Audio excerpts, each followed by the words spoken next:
Hi, welcome to Straz Recap. Today I'm going to explain a Japanese manga series adapted into a movie called The Promised Neverland. Spoilers ahead. Watch out and take care. At the beginning of the movie, an 11-year-old girl named Emma gets up from her bed and wakes other children sleeping in the same hall. They live in a massive orphanage called the Grace Fieldhouse, where all their needs are taken care of.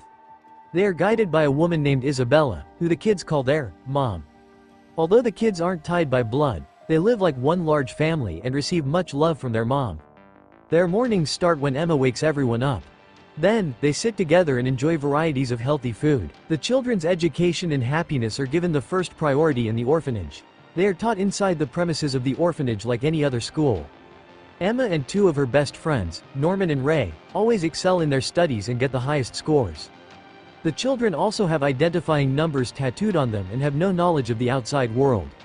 The orphanage is surrounded by a large meadow where the kids run around and play together. However, they are never allowed to go outside the fence that surrounds the meadow. The kids arrive at the orphanage as an infant, but they do not stay there for their whole life. They are arranged to be adopted by their foster parents and go to the outside world to meet new people. Similarly, a little girl named Connie leaves the orphanage one day. The kids send her off after wishing her well and tell her to be good to her new parents. Next, Isabella takes little Connie to the entrance of the orphanage. Meanwhile, Emma finds a stuffed toy that Connie loves and runs outside with Norman to return it to her. They reach the entrance gate and see that Isabella and Connie have already passed. The two take a chance and slowly step outside, where they find a single van and no one around.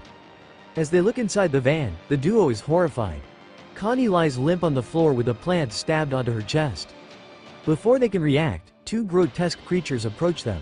Emma and Norman hide under the van, frozen in shock. The creatures talk to each other about human meat being the best. One of them claims that the meat coming from this farm is elite and is saved for the rich demons. The kids from their hiding realize that their orphanage is only a farm where they are raised like cattle, only to be eaten by demons. The students are classified as good meat when they are more intelligent. Just then, Isabella arrives there and talks to the demons about the students who get the highest score in the class. Those students are the most delicious ones and the ones who are on demand. Isabella had been schooling them to make them taste better for the demons. She promises to bring the highest scoring children the next time. Norman and Emma narrowly escape without being seen and run to the orphanage. Emma falls down, crying midway, claiming that the girl they saw was not Connie and refusing to believe their mom can be this evil. Norman tries to calm her down and says that they can run away from the orphanage, but Emma is worried for the other children who are like family to her. Following day, Emma and Norman talk about the events of the previous day. Norman suggests they plan an elaborate escape from the orphanage and not tell the others before the plan is completed. They decide to cross the fence that day to see exactly what the outside world is like. After walking through the woods for a while, they reach a tall wall. They cannot jump across it, so they return.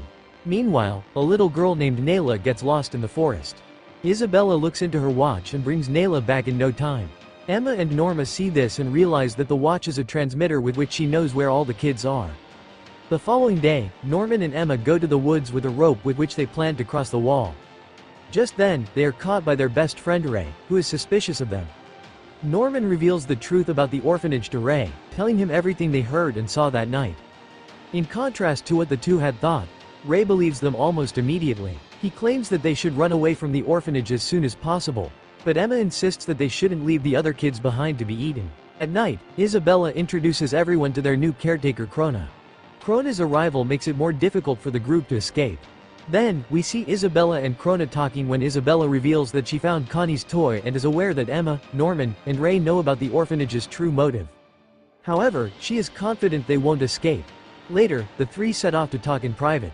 Norman believes that someone among the children is Isabella's spy, who provides her with all the information. If this is true, they know that someone from the older children should be one. The group decides to tell two of the older children, Don and Gilda, about the reality of the orphanage. They do not believe the kids at first but eventually agree to help them. When the three are alone, Norman says that he told Don and Gilda two different locations of the ropes that they are about to use to climb the wall. The one that will disappear first will reveal who is the spy. The next day, one of the ropes disappears. Emma and Ray are happy that they found the spy. But Norman instead reveals that the rope story was a trap for Ray. He had told Ray a fake location to find out if he was the spy, and Ray fell into the trap. Ray finally admits that he discovered the orphanage's truth a long time ago but knew that he couldn't escape.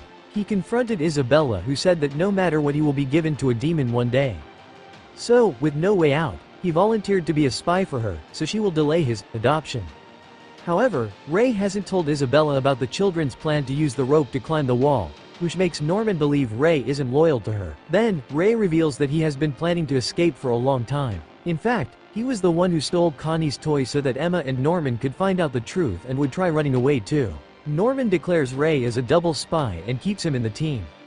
At night, Ray goes to Isabella and falsely reports to her about Norman trying to poison her food.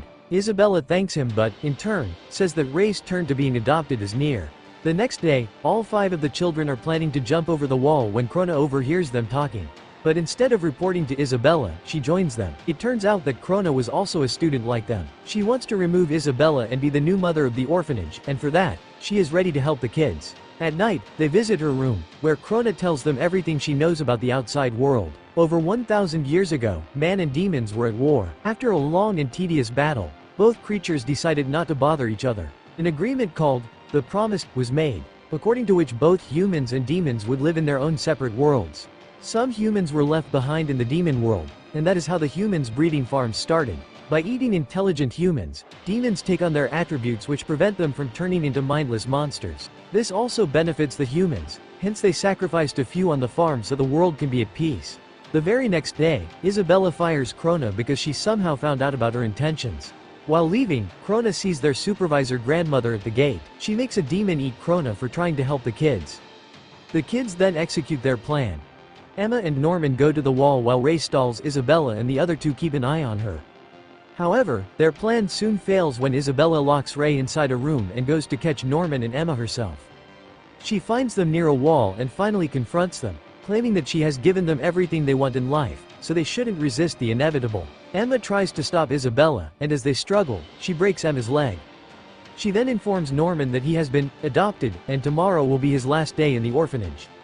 The group reunites at night. They are worried about Norman, who claims that he would happily die if that meant everyone else in the orphanage is safe. When everyone is asleep, Norman finds a strange pen in his drawer. This pen was kept there by Krona to help them escape. The next day, Norman climbs on the wall with the help of a rope to run away, but only to come across a cliff that he cannot cross. He returns back to the orphanage and has accepted his death. The group hugs for the last time with teary eyes. Isabella finally takes him away as Emma cries in agony. But, to Norman's surprise, he is taken to a man instead of a demon. The man claims that he oversees if everything goes well in the world of demons and humans. As they talk, a demon arrives in front of Norman, ready to devour him. For the next few months, we see a depressed Emma recovering from her injury. She and Ray have lost all hope and forgotten about their plan to escape. Isabella observes them every day and is happy that they are under control. After 2 months, it is finally Ray's turn to be handed to the demons. The night before, Emma comes to visit him and tells him that they still have a chance. But Ray has decided to light himself on fire along with the house. As the fire starts to spread, Emma cries and calls for Isabella. Isabella tells the kids to get out of the house quickly and tries to put out the fire. After a while, she realizes that no kids are around. It turns out that this had been their plan all along. In the past 2 months, Emma couldn't do anything suspicious because she was being watched by Isabella, so instead, Don and Gilda told the other kids about their plan and prepared them for it. Emma also found a letter in Norman's bed that had an elaborate plan written on it. Emma couldn't tell Ray sooner because Isabella was watching them closely. They have left the little kids because they couldn't put their lives in danger. Emma has promised to come back for them later when they have more help. Now, they climb the wall as Isabella approaches them with the help of the navigator. She soon realizes the navigator isn't working because the children have removed the device from their ears. Finally, when everyone is on top of the wall, they tie a rope and slide through it to the other end. Emma is the last one to go, but before she can slide, Isabella arrives and threatens to cut the rope. Emma emotionally tells Isabella that she knows killing the children has been hard for her. Isabella wants to see the children grow and is actually proud of them for escaping this far. Isabella denies everything Emma says and stays adamant about wanting to get the kids back. Emma takes the risk and slides down the rope. Isabella has a chance to cut it, but to their surprise, she doesn't. She watches the kids she raised on the other side and smiles at them for the last time. The kids then make their way through the jungle. They stop when Emma tells them about the pen that Krona had left them. The pen projects a picture in the air on being opened. An owl emerges out of the image and leads them to the city where they will be safe. Meanwhile, Isabella stands in front of the grandmother and the overseer of both worlds. They are disappointed in Isabella for letting the valuable children run away. At the end of the movie, she is fed to a demon as a punishment. This is my explanation for the mega series, The Promised Neverland. So what do you guys think about the series? Write in the comment. Subscribe for more videos like this, turn on notifications, and leave a like to help the channel out.